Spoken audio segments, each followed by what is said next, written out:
Welcome to the MUFG Global Markets FX Week Ahead podcast with Lee Hardman, Senior Currency Analyst at MUFG. It's Friday 9th May 2025, and joining Lee to pose some questions on the financial market themes for the week ahead is Michael Owen, Head of Global Client Desk EMEA. The following podcast is intended for professional investors and eligible counterparties only, and not for retail clients. Any content should not be regarded as an offer to conduct investment business or an investment recommendation, but for information purposes only.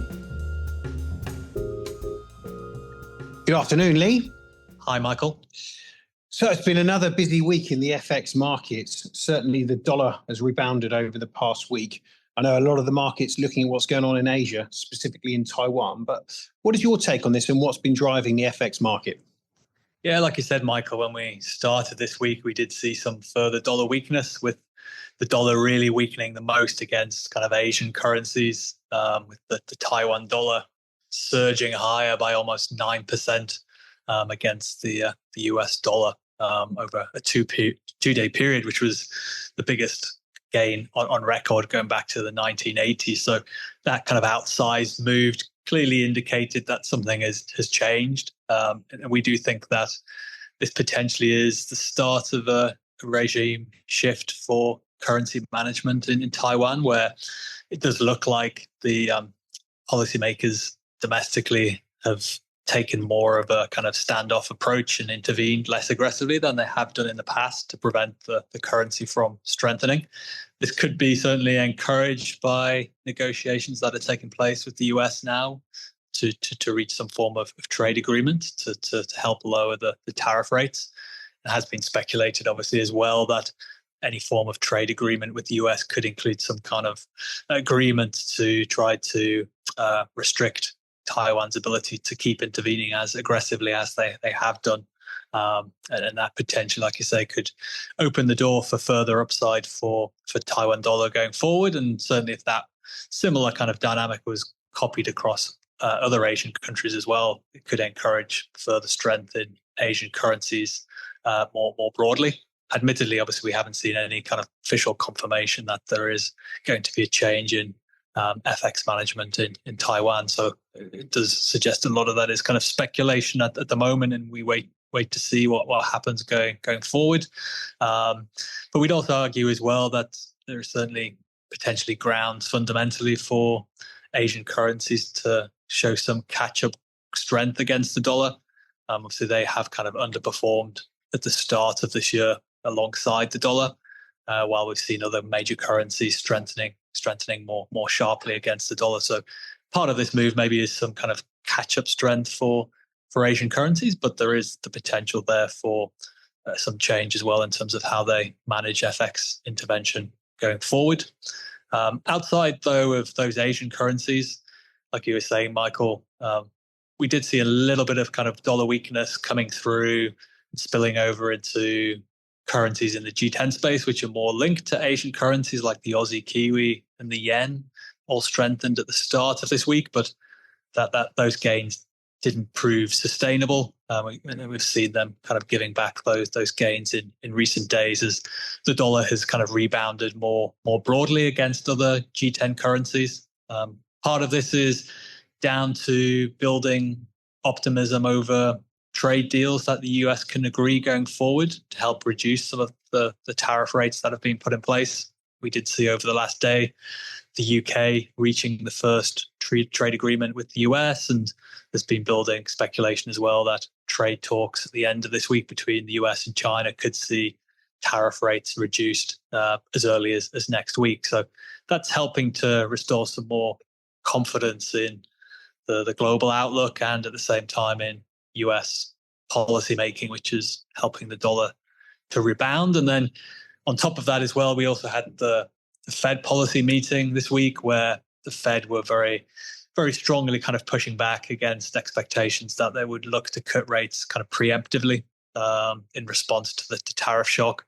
I think the message from the Fed for now is still that they're very much in data-dependent mode, and that for them to cut rates while inflation is going to pick up due to the tariffs, they need to see clearer evidence that the labor market's weakening, and that would then provide them the kind of green light to start cutting rates. And at the moment, that isn't the case, as we saw in the latest payroll report. The employment market's still holding up better than maybe people had initially expected. And we only have one more payrolls report before the next FOMC meeting in June. So it does look a bit of a long call for them to cut rates as soon as June. So for us, we think at the moment, July is probably the earliest point that they could cut rates. So a more kind of delayed start to the Fed's rate cut cycle is also helping to offer some more support for the dollar at these weaker levels. Yeah, thanks very much, Lee. And then a bit closer to home for both of us, but the UK this week, Bank of England in line, I guess, with a 25 basis point cut, but probably more interesting on those who didn't vote for a 25 basis point cut and why. But what's your take on the Bank of England and what we have in store? Yeah, I think the message from the Bank of England, I guess, is consistent with a high level of uncertainty over the outlook right now. So the Bank of England, like all central banks, is really kind of waiting to see in terms of what the impact is of all this trade policy uncertainty, trade disruption in terms of the impact on growth and inflation in the UK. I think the Bank of England definitely looks like it's more confident it's going to have a negative impact on growth in the UK, but their kind of assessment of what happens to the inflation outlook is a bit more nuanced. I think on balance, they do think potentially it could be more disinflationary.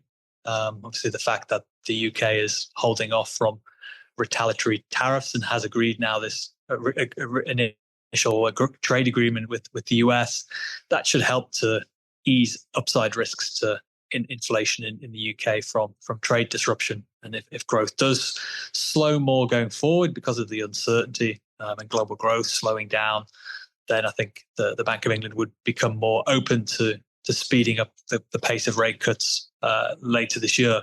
But I think for now, like the Fed, they don't have kind of conclusive evidence either way to give them the confidence to speed up rate cuts right now. So for that reason, I think the Bank of England is comfortable enough to keep to the current pace of quarterly rate cuts. So the idea of a kind of back-to-back rate cut at the next meeting in June, I think that's certainly a lot less likely now with the August meeting.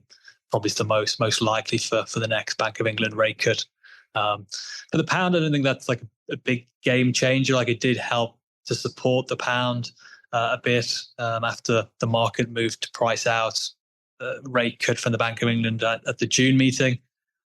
I think the bigger probably story for the pound really, which is helping it to kind of recover some lost ground really in recent weeks, is this kind of recovery that we've seen in risk sentiment more broadly as investors are becoming kind of more optimistic over the prospect of trade deals to help reduce these tariff rates. Like you could certainly question whether that's going to be a kind of sustainable rebound in risk sentiment. If tariff rates still remain at high levels, it's still going to be disruptive for trade and global growth, which could lead to a setback for this rally in risk assets. But for now, at least, this trend is helping those kind of more high beta G10 currencies, the high yielding currencies like the pound to recover. And like I say, with one of those trade deals being with the UK, that has helped obviously sentiment towards the pound. But I suppose the details of that trade deal, obviously there are some positive aspects in that the US has agreed to lower the tariff rates on some of the sectoral parts like autos and steel and aluminium down to lower levels. But kind of offsetting that is still the US's insistence in maintaining this 10% universal tariff rate. So it's not like we're going back to the levels that were in place prior to Trump's second term.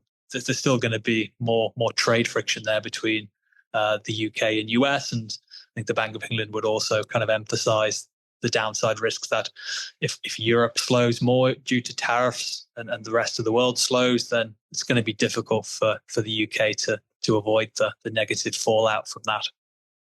Thank you very much, Lee, and wishing everyone a good week ahead. Thank you for listening to this MUFG Global Markets podcast. Rate, review, and subscribe, and contact your MUFG sales rep for more information. Come back next week for more insights from the Global Markets Research team.